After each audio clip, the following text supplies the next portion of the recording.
আমি বহু অভিযোগ করেছি, এর মধ্যে আমার কাছে আছে লেখার রেকর্ডে, আমি দলিল আছে। এই যে রাজ্য নির্বাচন কমিশনের যিনি সচিব আছেন, তাকে এর মধ্যেও রবীন দেবের সাথে দেখা গেছে, এর মধ্যেও সুজন চক্রবর্তীর সাথে দেখা গেছে। কিন্তু যেহেতু খানিকটা হলেও আমাদের দলটা সরকারে রয়েছে, একটু লিমিট রেখে বলছি, বিরোধী দলে থাকলে এতক্ষণ চিৎকার করতাম।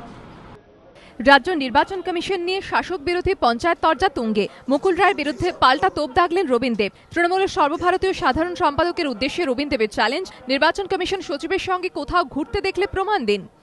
মাননীয় মুকুল রায় সাংসদ, প্রাক্তন কেন্দ্রীয় মন্ত্রী, তার কাছে আমরা দাবি করছি, আপনি প্রমাণ দিন যে আমি সুজন চক্রবর্তী বা সুকেন্দু পানিগ্রাহী সচিবের সাথে বাইরে কোথায় ঘুরে বেরিয়েছি।